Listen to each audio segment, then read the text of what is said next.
আশা করি সবাই একটু এগিয়ে আসো সবাই। তো আজ আমাদের এখানে এক জায়গায় জমায়েত হওয়ার একটাই কারণ যে 2020 সালে কনস্টেবলের যে পদটা বার করা হয়েছিল, যেখানে 8,500 ভ্যাকান্সি বার করা হয়েছিল, কিন্তু সেখান থেকে আজ যখন লিস্ট বার করা হয়েছে সেখানে আমরা মিলিয়ে দেখছি যে এক্সাইজের প্রায় 1,500 ক্যান্ডিডেট এর মধ্যে ঢুকে আছে।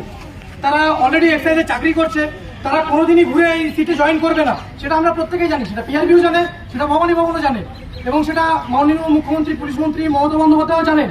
কিন্তু তা সত্ত্বেও যতবার আমরা ডেপুটেশনে গিয়েছি, আশা করি যে ভাই বন্ধুরা, যে বোনরা গিয়েছে, আমি গিয়েছি, প্রত্যেকবারই খিল্লি করা হয়েছে আমাদের নিয়ে যে এই সিটগুলো ফাঁকা পড়ে থাকে, ফাঁকা পড়ে থাকবে, কোনোদিন পিআরবি কোনো ওয়েটিং লিস্ট বার করেনি, বার করবে না।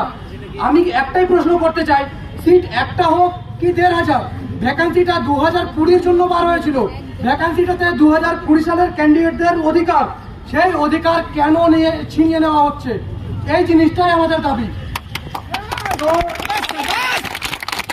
এই আজ হয়তো 19 তারিখে রেজাল্ট দিয়েছে এপ্রিল মাসে, আজ প্রথমবার আমরা এটা নিয়ে রাস্তায় নেমেছি, কিন্তু এটা শেষবার নয়, এটা শুরু হলো। যদি ওয়েটিং লিস্ট না পাই, বারংবার এর থেকে ভয়ঙ্কর আন্দোলনে নামবো, কোন রকম পেছপা হব না, কারণ হারানোর কিছু নেই, আর যেখানে হারানোর কিছু নেই পাওয়ার অনেক কিছু আছে ভাই। যারা সামান্য কিছু নাম্বারে বাদ গেছি, সবাই এগিয়ে আসি। ওয়েটিং লিস্টটা বার করলে শুধুমাত্র আমাদের জন্য কাজে লাগবে না ভাই, এসআই রেজাল্ট দিয়েছে, মেন্সের ইন্টারভিউ হবে, সেখান থেকেও কিছু ছেলে নন জয়নিং করে থাকবে, সেইগুলোও কাজে লাগবে। ওয়্যারলেসে কিছুদিন পর ফাইনাল মেরিট দেবে, সেখানেও নন জয়নিং কাজে লাগবে।